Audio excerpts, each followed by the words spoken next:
कैसे हैं बच्चों? उम्मीद करते हैं आप सभी अच्छे होंगे, स्वस्थ होंगे, मस्त होंगे। चलिए हम 9th क्लास के लिए फिजिक्स की बात यहाँ करने जा रहे हैं और कोशिश हमारी होगी कि 9th क्लास के बच्चे जो कि ऑनलाइन या फिर ऑफलाइन स्टडी के पीछे बहुत ही ज़्यादा परेशान होते हैं।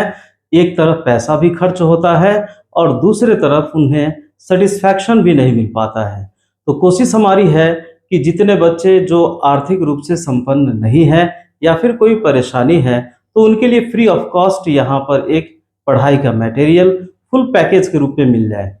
इस बात को सोचते हुए 9th के फिजिक्स का क्लासेस आज हम स्टार्ट करने जा रहे हैं, जिसको लेकर के ये पहला वीडियो होगा और इसी तरीके से 1 बाय 1 करके पूरे कोर्स मटेरियल का अलग अलग वीडियो होगा। आप चाहेंगे तो कंटिन्यू इस बात को वॉच करते हुए अपने पूरे फिजिक्स के मटेरियल को आप कंप्लीट कर सकते हैं। जहां तक देखा जाता है कि 9th का जो सिलेबस है बिहार बोर्ड के बच्चों के लिए, ये स्पेशली हिंदी भाषी के लिए ये वीडियो बनने जा रहा है। तो यहाँ पर हम देखते हैं कि बिहार बोर्ड के बच्चे के लिए जो फर्स्ट चैप्टर है वो गति चैप्टर के रूप में है। गति चैप्टर से ही शुरुआत होती है। गति है, फिर आगे न्यूटन के गति का नियम है, फिर उसके बाद गुरुत्वाकर्षण है। ऐसे ही करते हुए चैप्टर पूरे सजाए गए हैं। लेकिन कहा जाता है कि ये 9th पूरे फिजिक्स का बेसिक क्लास है। आप इस बेसिक क्लास को उतने ही अच्छे से मजबूत करें तो फिर आपका फिजिक्स पूरे लाइफ टाइम तक के लिए, हर क्लासेस के लिए स्ट्रॉन्ग ग्राउंड को पकड़ लेता है। तो कोशिश हमारी होगी कि क्यों ना हम इस फिजिक्स के ABC से शुरुआत करें, मतलब इसके पूरे फंडामेंटल्स को हम लोग शुरुआत करें और तब हम एक एक चैप्टर को कंप्लीट करते जाएं। तो मेरे हिसाब से अगर गति चैप्टर पढ़ा जाए तो इससे बेहतर है कि गति से पहले हम भौतिक राशियों से संबंधित बातों को भी पढ़ें। क्योंकि कई बार ऐसा भी देखने को मिलता है कि अगर हम किसी चैप्टर के भौतिक राशि का चर्चा कर रहे हैं, उनकी परिभाषा दे रहे हैं, तो वहां उनके मात्रक की भी चर्चा होती है। तो बच्चों के दिमाग में कई सारे क्वेश्चंस आते हैं कि आखिर इसका मात्रक ये क्या होता है और यही क्यों होता है। तो क्यों ना हम पूरे भौतिक राशि का पहले परिचय जाने और इसको लेकर के हम भौतिक राशि, ये पहला चैप्टर जिसको मात्रक के रूप में आपको दिया गया है, इसकी हम पढ़ाई पहले करते हैं।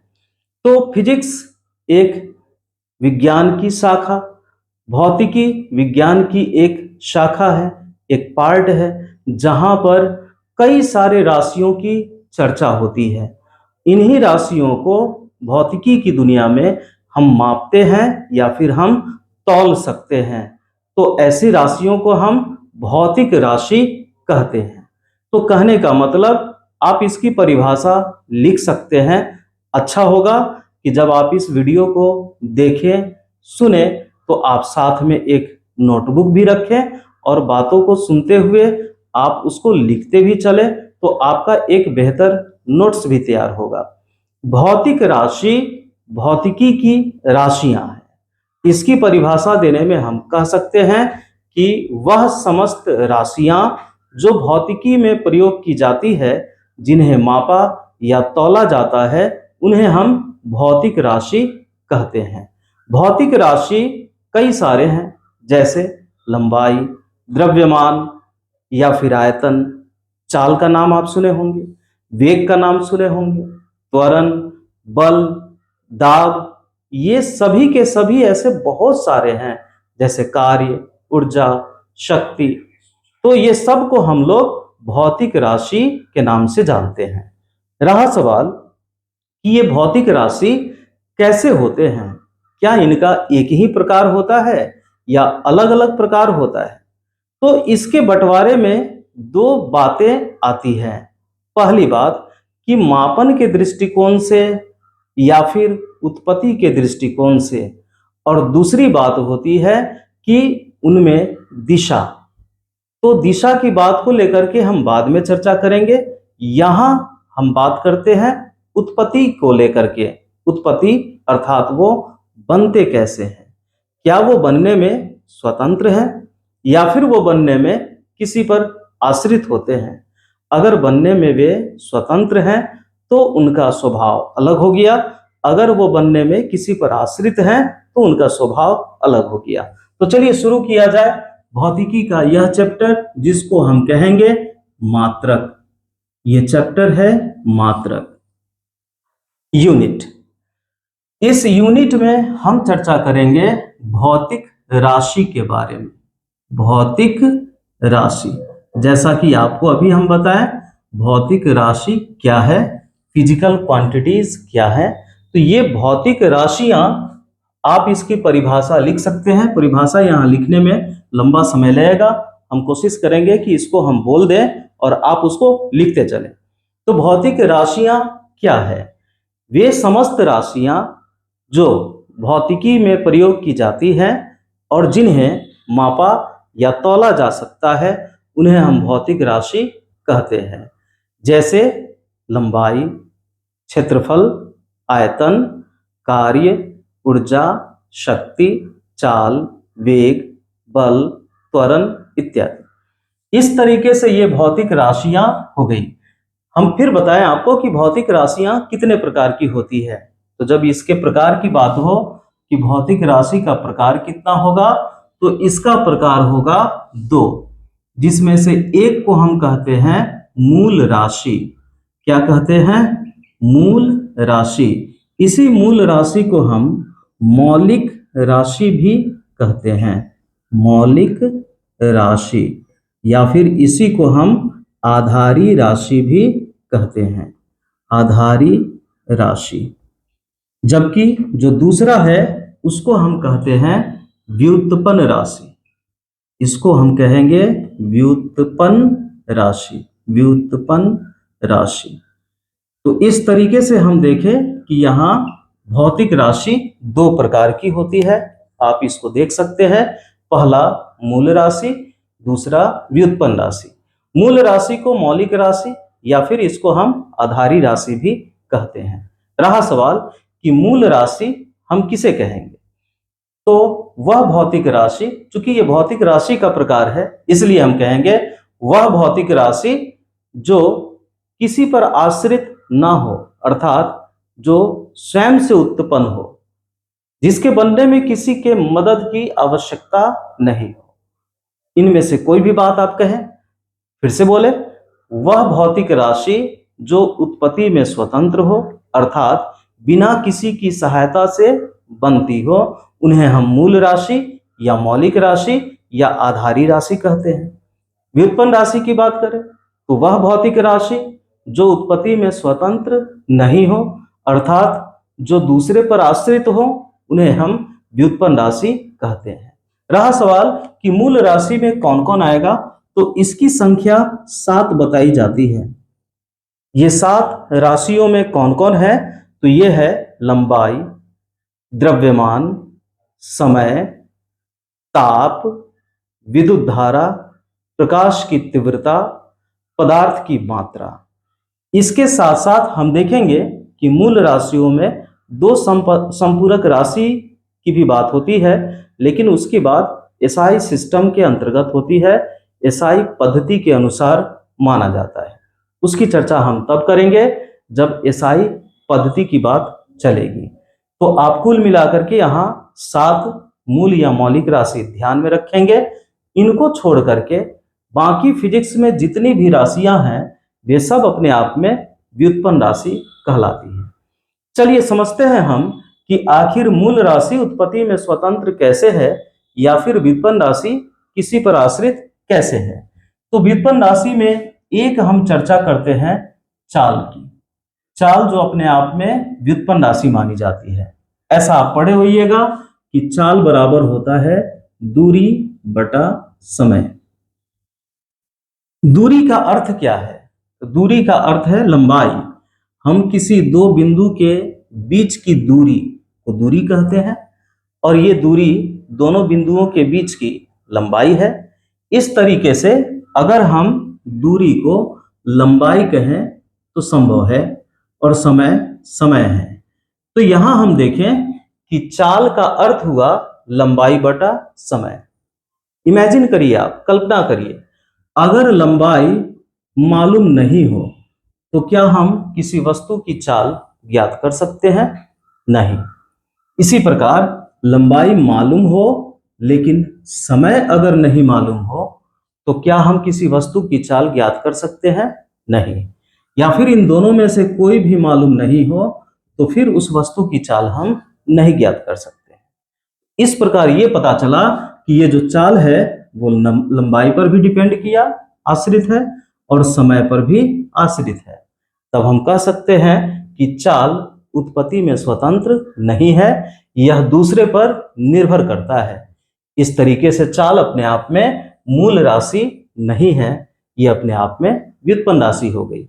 लेकिन अगर हम लंबाई की बात करें, जैसे हम आपको कहें कि यहां से लेकर के यहां के बीच की लंबाई आपको ज्ञात करना है, तो आप इस चीज के लिए, जैसे मान लीजिए ए और बी दो पॉइंट है और दोनों के बीच की लंबाई हमको ज्ञात करना है।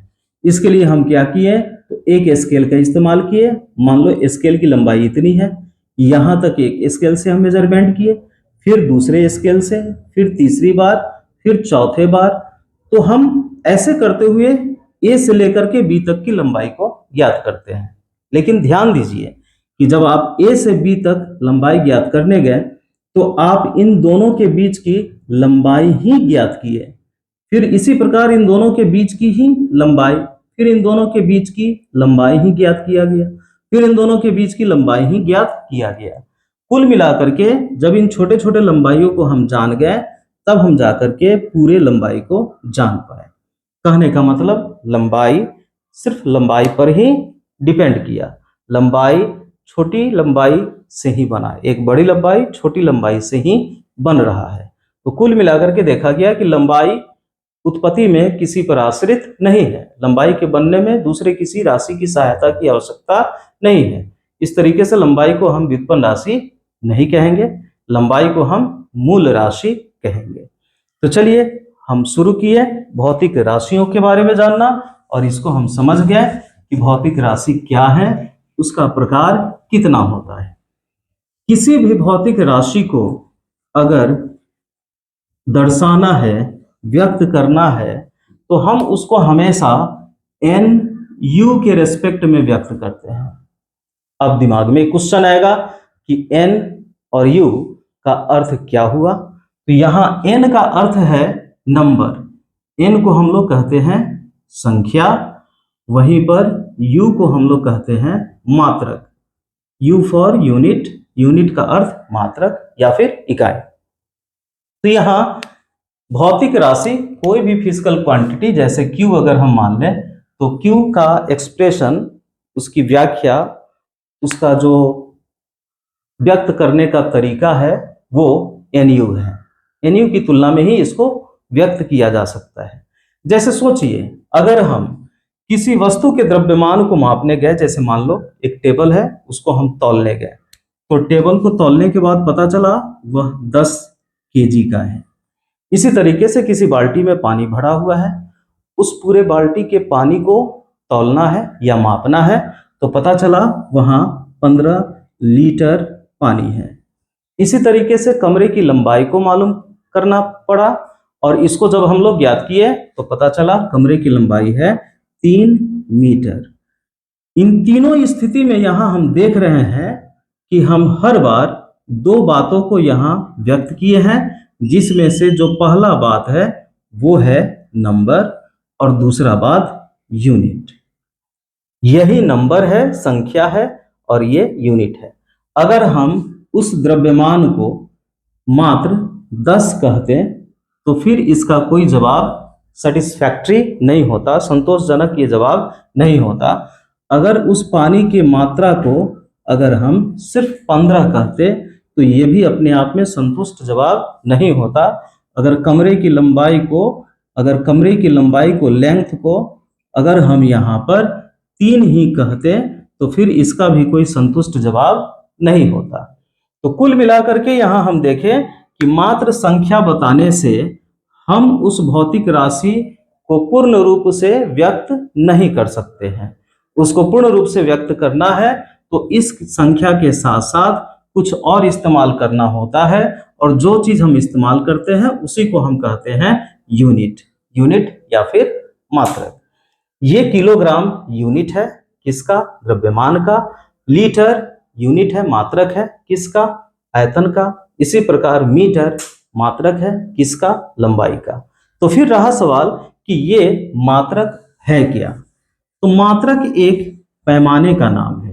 पैमाना अर्थात स्केल। जैसे आपके इंस्ट्रूमेंट बॉक्स में प्लास्टिक का एक पटरी होता है जिसको आप कहते हैं स्केल। तो जब टीचर आपको बोलते हैं कि चलो स्केल निकालो तो आप उसी को निकालते हैं। ये स्केल वो पटरी मात्र ही नहीं है, बल्कि मापने के लिए जिस व्यवस्था का हम इस्तेमाल करते हैं जो मानक रूप में है वो अपने आप में स्केल माना जाता है। उसी को हम पैमाना कहते हैं। जैसे अगर दूध मापने की बात हो तो एक बर्तन की तरह एक व्यवस्था जिस पर 1 लीटर या फिर 2 लीटर लिखा गया होता है, ऑथराइज्ड होता है, उस बर्तन को हम स्केल कहेंगे। इसी तरीके से एक लोहे का छड़ जिस पर 1 से लेकर के 100 सेंटीमीटर तक अंकित होता है, इस लोहे के छड़ को हम स्केल कहेंगे। तो कुल मिलाकर के हम देखें कि मापने की जो व्यवस्था बनाई गई है उसी को हम स्केल इंग्लिश में और हिंदी में पैमाना कहते हैं। तो फिर अगर ये मात्रक पैमाना है तो क्या हम दुनिया के सारे पैमाना को मात्रक कहें? नहीं, हम उन्हीं पैमाने को मात्रक कहेंगे जो मानक है। अब मानक का अर्थ क्या हुआ?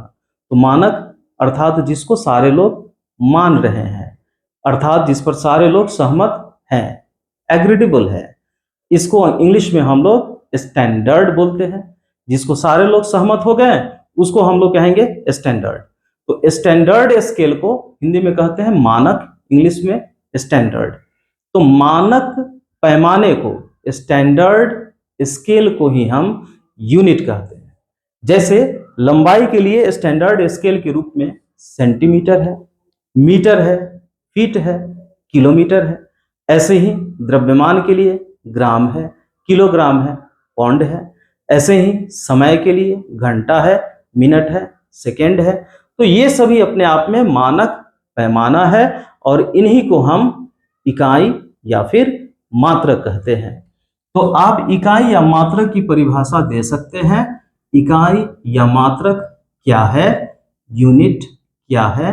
तो आप कह सकते हैं कि भौतिक राशियों को मापने के लिए जिस मानक पैमाने का निर्माण हुआ है उसे हम मात्रक या इकाई कहते हैं। फिर से सुने आप, किसी भौतिक राशि को मापने के लिए जिस मानक पैमाने का प्रयोग किया जाता है उसे हम मात्रक या इकाई कहते हैं। कहा जाता है कि जिस तरीके से भौतिक राशियां 2 प्रकार की होती है और उनको मापने का ये व्यवस्था है, तो जब भौतिक राशियां 2 प्रकार की तो उनके मापने की व्यवस्था भी 2 प्रकार का। तो इस तरीके से अगर पूछा जाए कि मात्रक कितने प्रकार के होते हैं तो मात्रकों के प्रकार में भी आप बोल सकते हैं कि मात्रक 2 प्रकार का होता है। जैसे मूल राशि वैसे ही मूल मात्रक, और जैसे व्युत्पन्न राशि वैसे ही व्युत्पन्न मात्रक। तो ध्यान रहे, चूंकि राशियां 2 इसलिए मात्रक भी हो गया 2। तो अगर आपको राशि याद है तो मात्रक भी याद रखना आसान है, उसी नाम से ये भी बना। तो जिस तरीके से आपके दिमाग में क्वेश्चन आएगा कि जिस तरीके से राशियों को, मूल राशियों को हम मूल राशि, मौलिक राशि, आधारी राशि कहते थे, क्या मात्रकों को ऐसे हम कह सकते हैं? हाँ, कह सकते हैं। मात्रकों को भी हम, जो मूल मात्रक है उन्हीं को मौलिक मात्रक, उन्हीं को आधारी मात्रक हम कह सकते हैं। और ये दूसरा व्युत्पन्न मात्रक। तो चलिए, अब ये मात्रकों में कौन कौन होगा? तो कहा जाता है कि मूल राशियों के लिए जो मात्रक बना, ध्यान रखिएगा, मूल राशियों के लिए जो मात्रक है, मूल राशियों के लिए जो मात्रक है उसी को हम मूल मात्रक कहेंगे। तो इसकी परिभाषा में आप कह सकते हैं कि मूल राशियों के मात्रकों को हम मूल मूल मात्रक कहते हैं, और जबकि व्युत्पन्न राशि के मात्रक को हम व्युत्पन्न मात्रक कहते हैं। अब यहाँ कौन कौन सा होगा, तो मूल राशि में जितनी राशि है उनके मात्रकों को गौर करिए। जैसे लंबाई के लिए, लंबाई मूल राशि है तो लंबाई के लिए मीटर, सेंटीमीटर, किलोमीटर। ऐसे ही द्रव्यमान मूल राशि है तो द्रव्यमान के लिए ग्राम, किलोग्राम, पाउंड। ऐसे ही समय मूल राशि है तो उसका मात्रक भी यहाँ शामिल किया जाएगा, जैसे घंटा, मिनट, सेकंड इत्यादि। ऐसे ही जितने भी मूल राशि हैं उनके मात्रकों को हम मूल मात्रक कहेंगे।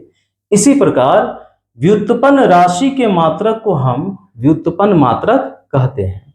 अब इसके उदाहरण में पूछा जाए कि व्युत्पन्न मात्रक का नाम बताइए, तो आप ध्यान दीजिए व्युत्पन्न राशियां कौन कौन है, उनके मात्रकों को बताइए, वो व्युत्पन्न मात्रक का उदाहरण होगा। जैसे व्युत्पन्न राशि में अगर हम कहें चाल, तो चाल के लिए मीटर प्रति सेकेंड, सेंटीमीटर प्रति सेकेंड, फीट प्रति सेकेंड इत्यादि। इसी प्रकार त्वरण व्युत्पन्न राशि है तो त्वरण के लिए मीटर प्रति सेकेंड स्क्वायर, सेंटीमीटर प्रति सेकेंड स्क्वायर, फीट प्रति सेकेंड स्क्वायर। इसी तरीके से बल अपने आप में व्युत्पन्न राशि है तो बल के लिए जैसे नाम सुने होंगे आप, न्यूटन या फिर डायन, या फिर इसी न्यूटन को हम किलोग्राम मीटर प्रति सेकेंड स्क्वायर भी कहते हैं, और इसी डायन को हम ग्राम सेंटीमीटर पर सेकेंड स्क्वायर भी कहते हैं। तो ये सब के सब व्युत्पन्न मात्रक के उदाहरण बन जाते हैं। तो चलिए यहाँ शुरुआत में ये परिचय हम जाने, जहां हम देखें, फिर से थोड़ा सा रिवाइज करें। क्या हम देखें तो हम भौतिक राशियों से शुरुआत किए। भौतिक राशि क्या है, उसके कितने प्रकार हैं, उनके मात्रक का अर्थ क्या है, मतलब मात्रक क्या है, और मात्रक के कितने प्रकार हैं, उनके उदाहरण, ये सभी बात यहाँ तक हम देखें। अब कहा जाता है कि इन मात्रकों के जानने के साथ कई सारे कंफ्यूजन आ गए। इस कंफ्यूजन को दूर करने के लिए पद्धति का निर्माण किया गया। जैसे अभी हम देखें कि व्युत्पन्न राशि के रूप में अगर हम चाल की बात किए तो चाल में अगर मात्रक देखा जाए तो चाल का मात्रक सेंटीमीटर प्रति सेकंड भी है, मीटर प्रति सेकंड भी है, या फिर किलोमीटर प्रति घंटा भी है। इस तरीके से कई सारे हो जाते हैं, जैसे फीट प्रति सेकंड भी है। तो फिर दिमाग में यह क्वेश्चन आता है कि यहाँ सेंटीमीटर प्रति मिनट क्यों नहीं है, या फिर मीटर प्रति घंटा क्यों नहीं है, यहाँ मीटर के साथ सेकंड ही क्यों लिया गया। तो इस चीज को फिक्स किया गया कि हम कंफ्यूज ना हो। एक राशि के एक मात्रक को दर्शाने के लिए हमारे दिमाग में कोई कंफ्यूजन ना हो, इसलिए कंफ्यूजन को दूर करने के लिए सिस्टम बनाया गया। सिस्टम अर्थात पद्धति व्यवस्था का नाम है। हम किसी भी चीज के लिए अगर कोई व्यवस्था बना रहे हैं तो उसी को हम कहते हैं सिस्टम। जैसे आप बोलते हैं कि हाँ, हमारे समाज का ऐसा सिस्टम है, हमारे घर में ऐसा सिस्टम है, या फिर हमारे क्लासरूम में कुछ सिस्टम ऐसा है। तो सिस्टम मतलब व्यवस्था, एक प्रचलन। तो वैसे ही यहाँ पर मात्रकों के लिए भी कुछ सिस्टम बना, जिसको हम मात्रकों की पद्धति कहते हैं। मात्रकों की पद्धति। अब रहा सवाल कि मात्रकों की पद्धति ये क्या है। सिस्टम्स ऑफ यूनिट, ये क्या है। तो आप कह सकते हैं कि भौतिक राशियों के, विशेष रूप से व्युत्पन्न राशि, तो भौतिक राशियों के मात्रकों को निर्धारित करने के लिए जिस पद्धति का निर्माण किया गया है उसे हम मात्रकों की पद्धति कहते हैं। फिर से सुने, भौतिक राशियों के मात्रकों को निर्धारित करने के लिए जिस पद्धति का निर्माण किया गया है उसे हम मात्रकों की पद्धति कहते हैं। और ये मात्रकों की पद्धतियां निम्नलिखित मानी जाती है, जिसमें पहला नाम जिसको हम कहते हैं MKS पद्धति, ये पहला नाम है MKS पद्धति। दूसरा CGS पद्धति, तीसरा FPS पद्धति, और तब इसी में हम लास्ट देखेंगे SI पद्धति। तो कुल मिलाकर के यहाँ 4 पद्धति की चर्चा आपके 9th क्लास के लिए हम करेंगे। ऐसे तो और भी बहुत सारी पद्धतियां हैं, और इसको हम लोग पढ़ते हैं जब 11th क्लास में हम जाते हैं। इस पर भी मेरा कुछ वीडियोज है, आप चाहेंगे उसको जानना तो आप शॉर्ट्स में खोज करके उसको देख सकते हैं। चलिए यहाँ देखते हैं इन पद्धतियों का अर्थ क्या है, इसका अभिप्राय क्या है। तो पहले हम देखें पहला नंबर MKS पद्धति। MKS पद्धति के अनुसार कहा जाता है, यहाँ M का अर्थ है मीटर, M का अर्थ ध्यान दीजिएगा मीटर है, K का अर्थ है किलोग्राम, K का अर्थ हो गया किलोग्राम, जिसको शॉर्टकट में हम केजी कहेंगे, और S का अर्थ है सेकेंड, सेकेंड को हम शॉर्टकट में संक्षिप्त रूप S कहेंगे। तो यहां पता चला, क्या पता चला, तो यह पद्धति ऐसी पद्धति बनी जिसमें हम लंबाई के लिए, ध्यान दीजिएगा, हम लंबाई के लिए मीटर का प्रयोग करते हैं। इसी प्रकार हम द्रव्यमान के लिए हम किलोग्राम का प्रयोग करते हैं, और समय के लिए हम सेकेंड का प्रयोग करते हैं। तो हम कह सकते हैं कि वह पद्धति जिसमें लंबाई के लिए मीटर, द्रव्यमान के लिए किलोग्राम तथा समय के लिए सेकेंड का मात्रक के रूप में प्रयोग किया जाए, उसे हम MKS पद्धति कहते हैं। और इस MKS पद्धति को मेट्रिक पद्धति भी कहा जाता है। क्या कहते हैं इसको? मेट्रिक पद्धति। मेट्रिक पद्धति का अर्थ है मापन की पद्धति, क्योंकि मापन के रूप में ज्यादातर यही इस्तेमाल शुरू से होता आया है, इसलिए इसको हम लोग मेट्रिक पद्धति भी नाम देते हैं। दूसरा है, और ये है CGS पद्धति।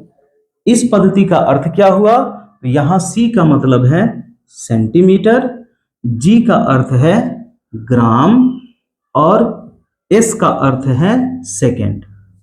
ध्यान दीजिएगा, इन शॉर्ट हम लिख दिए, आप इस चीज को ध्यान दीजिएगा। CM का अर्थ हो गया सेंटीमीटर, G का अर्थ हो गया ग्राम, और S का अर्थ हो गया सेकेंड। तो कुल मिलाकर के इसका अर्थ क्या निकला, इसकी परिभाषा क्या कह सकते हैं? तो हम कह सकते हैं इकाई की वह पद्धति जिसके अनुसार लंबाई का मात्रक सेंटीमीटर, द्रव्यमान का मात्रक ग्राम और समय का मात्रक सेकेंड हो, उसे हम CGS पद्धति कहते हैं। और CGS पद्धति को भी मेट्रिक पद्धति कहा जाता है। सॉरी। तीसरा, और यह है FPS पद्धति। इस पद्धति का अर्थ क्या हुआ? तो यहां F का अर्थ है फीट, या फिर इसी को हम लोग कहते हैं फुट। फुट एक वचन हो गया, फीट बहुवचन हो गया, दोनों उच्चारण किया जा सकता है। दूसरा P, तो P का अर्थ है पौंड। पौंड को शॉर्टकट में हम लोग LB कहते हैं, इसको पढ़िएगा पौंड।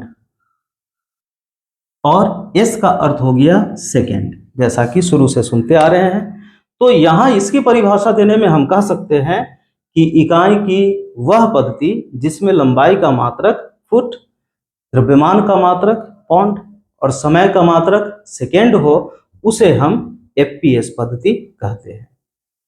लेकिन देखा जाता है कि इन तीनों पद्धतियों में ऐसा देखा गया, फिजिक्स में वैज्ञानिकों के द्वारा ऐसा रिसर्च हुआ तो देखा गया यहां मूल राशि के रूप में 3 ही राशियों की चर्चा है, और वो कौन कौन? तो लंबाई, द्रव्यमान और समय। जबकि ऐसा देखा गया कि भौतिकी में ये तीनों के अलावा और भी भौतिक राशियां हैं जो मूल राशि हैं। जैसा कि मूल राशि में 7 नाम हम लोग चर्चा किए, लेकिन यहां तो 3 ही है। ये 3 ही मूल राशि से ये पद्धति बना, इसलिए इस पद्धति के प्रचलन को हटा दिया गया और यहाँ एक संगठन जिसको हम लोग कहते हैं सीजीपीएम, सीजीपीएम ये विश्व संगठन है। किस बात के लिए? तो मात्रक के मापन के लिए। तो मापन की व्यवस्था का ये एक संगठन सीजीपीएम, सीजीपीएम के द्वारा ऐसा एक निर्णय लिया गया कि यहाँ एक ऐसी पद्धति का निर्माण किया जाए जिस पद्धति में हम 7 मूल राशि जो होते हैं उनको शामिल करें। अब ये पद्धति जो बना, इसी पद्धति को हम एसआई पद्धति के नाम से जानते हैं। एसआई पद्धति जिसको हम इकाई की अंतरराष्ट्रीय पद्धति कहते हैं, इसको ऐसे इंग्लिश में बोलते हैं इंटरनेशनल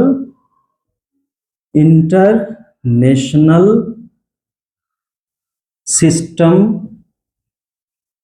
ऑफ यूनिट, इसको हिंदी में कहते हैं इकाई की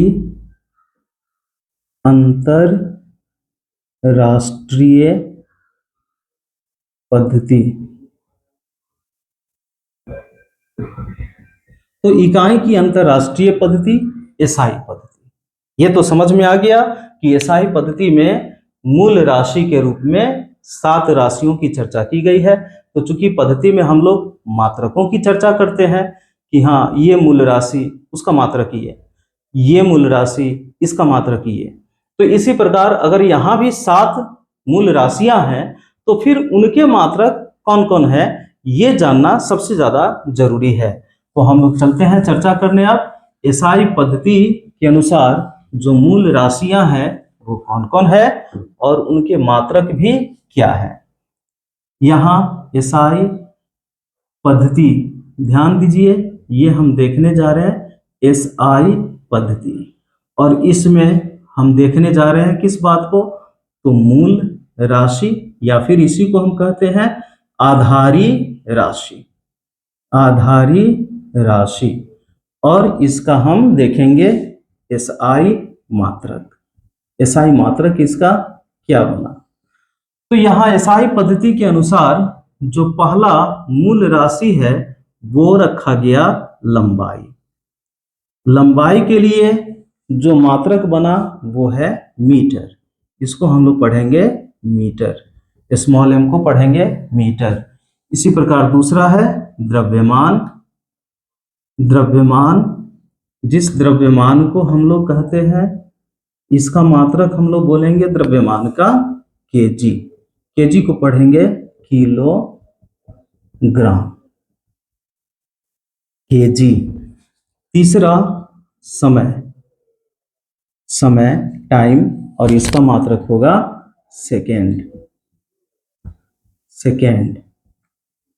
इसी प्रकार चौथा ये है ताप, टेम्परेचर, जिसका मात्रक होगा कैपिटल के, जिसको हम लोग कहते हैं केल्विन, इसको पढ़िएगा केल्विन। अगला पांचवा विद्युत धारा, इलेक्ट्रिक करंट, और इसका मात्रक होगा कैपिटल ए, इसको पढ़िएगा एम्पियर। छठा प्रकाश की तीव्रता, प्रकाश की तीव्रता ल्यूमिनस ऑफ इंटेंसिटी इसको इंग्लिश में बोलते हैं, और इसको मात्रक के रूप में CD, यहाँ C स्मॉल D स्मॉल, और इसको पढ़िएगा कैंडेला, कैंडेला। और लास्ट है सातवां पदार्थ की मात्रा, अमाउंट ऑफ सब्सटेंस, और इसका मात्रक होगा मोल, इसको पढ़ेंगे हम लोग मोल। तो कुल मिलाकर के हम देखें यहाँ एसआई पद्धति के अनुसार मूल या आधारी राशि की संख्या जो 7 बताई गई वो कौन कौन है? लंबाई, द्रव्यमान, समय, ताप, विद्युत धारा, प्रकाश की तीव्रता, पदार्थ की मात्रा, और इनके मात्रक यहाँ दिए गए। तो आप इस चीज को चाहें तो नोट कर ले और इसको कंप्लीटली आप याद कर लें। चलिए अब इसके बाद हम लोग देखते हैं, कहा जाता है कि एसआई पद्धति में इन सातों मूल राशियों के अलावा दो संपूरक राशि की भी चर्चा की जाती है। अब ये दो संपूरक राशि कौन कौन सा है उसको भी हम लोग जाने। ये संपूरक राशि को अब इस बार हम देखें, क्या देखने चले, संपूरक राशि।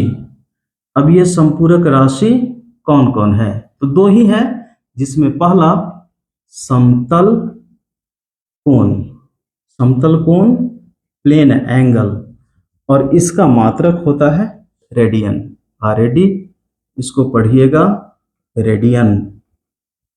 इसी प्रकार दूसरा है, और ये है ठोस कोण, सॉलिड एंगल, और इसका मात्रक होता है स्टेरेडियन, एसआर, इसको पढ़ेंगे हम लोग स्टेरेडियन, स्टेरेडियन।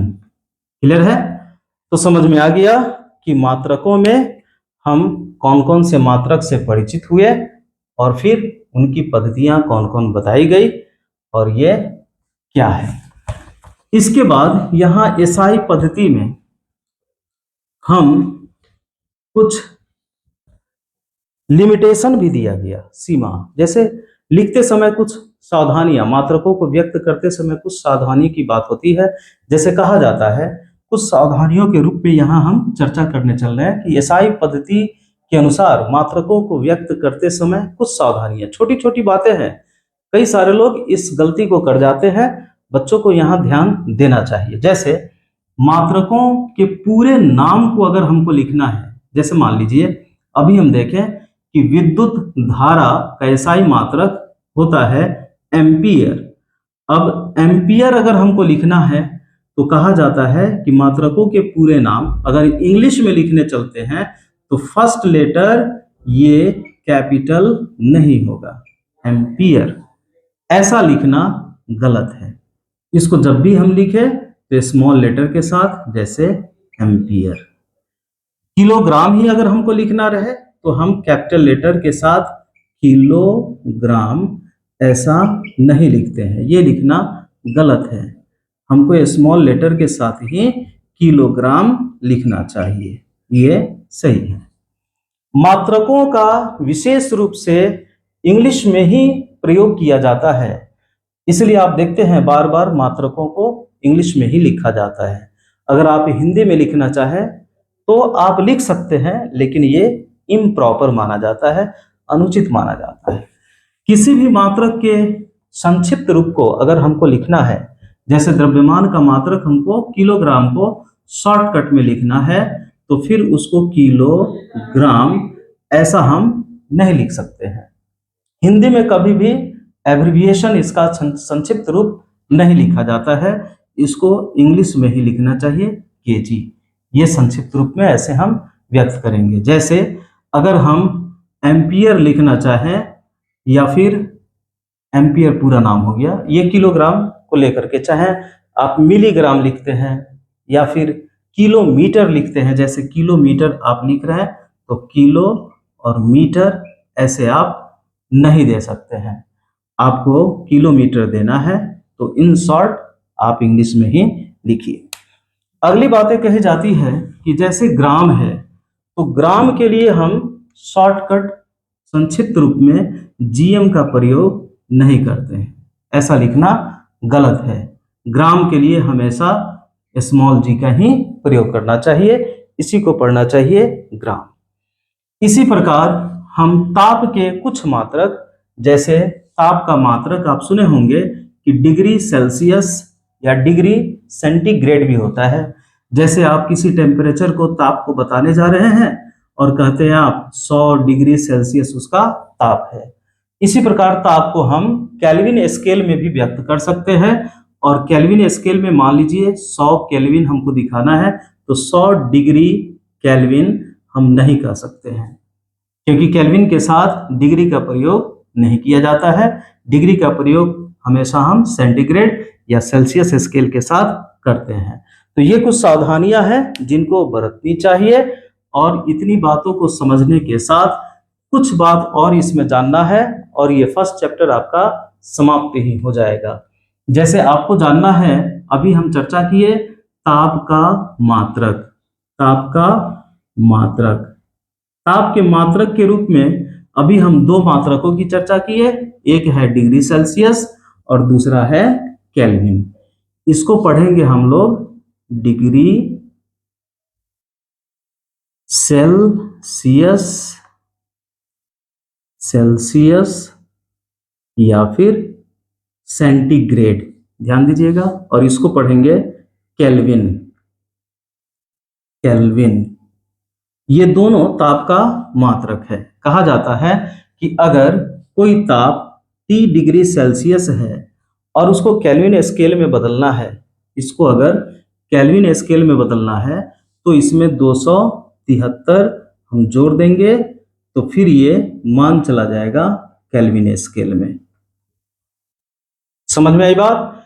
किसी ताप जो कि डिग्री सेल्सियस में दिया गया हो को केल्विन में अगर बदलना हो तो उसमें 273 हम जोड़ेंगे, वो केल्विन में बदल जाएगा। एग्जाम्पल के रूप में हम देख रहे हैं, अगर 30 डिग्री सेल्सियस कोई ताप दिया गया है, इसको केल्विन स्केल में बदलना है तो इसमें हम 273 जोड़ देंगे, 30 डिग्री सेल्सियस में जोड़ेंगे और ये कुल मान कितना आएगा तो 303 आएगा, 303 इतना केल्विन आंसर हो जाएगा।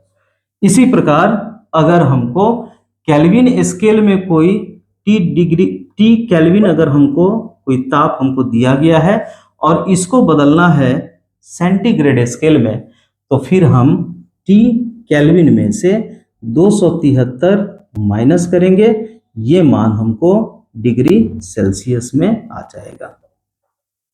तो यहां हम एक बात सीखे, क्या सीखे?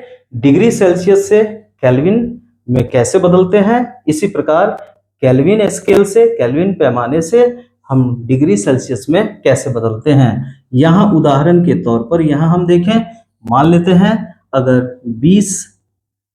अगर मान लेते हैं 373 केल्विन कोई ताप है, कितना है 373।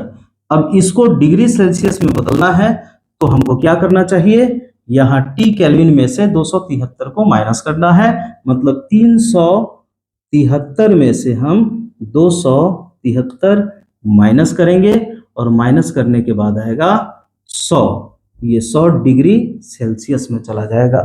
तो इस तरीके से यहाँ हम देखें कि ताप के दो मात्रकों के बीच में ये परस्पर इंटरचेंज कैसे किया जाता है, एक दूसरे में बदलाव हम कैसे करते हैं, इसके लिए फॉर्मूला क्या है।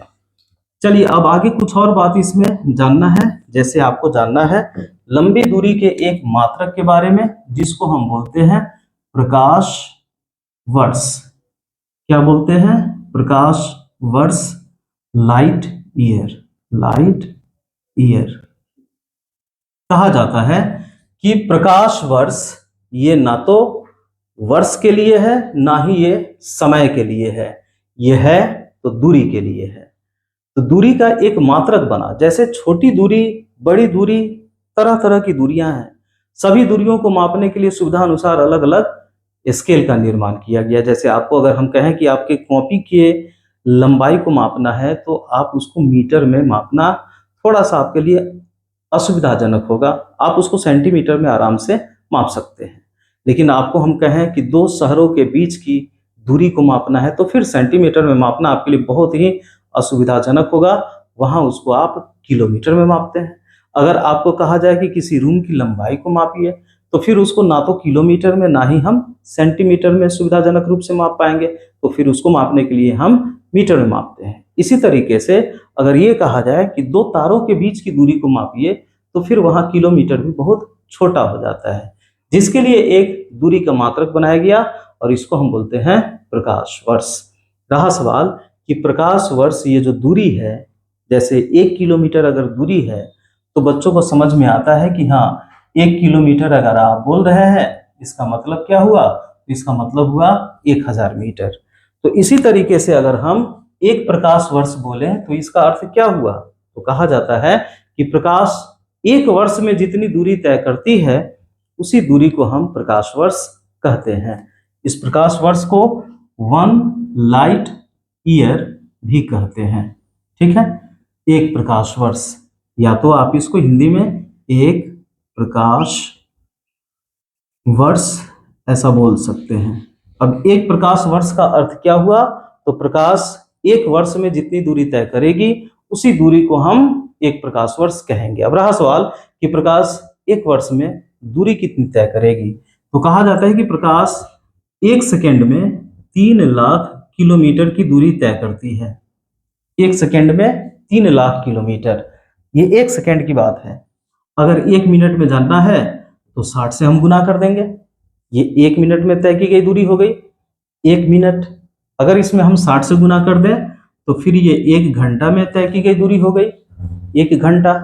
अब इसमें अगर हम 24 से गुना कर दें तो ये 24 घंटे में तय की गई दूरी हो गई, मतलब 1 दिन में, 1 दिन।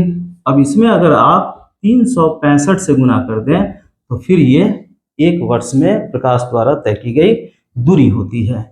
इस पूरे को अगर आप कैलकुलेट करें तो ये 9.46 9.46 गुने 10 पर पावर 12 किलोमीटर के रूप में मिलता है।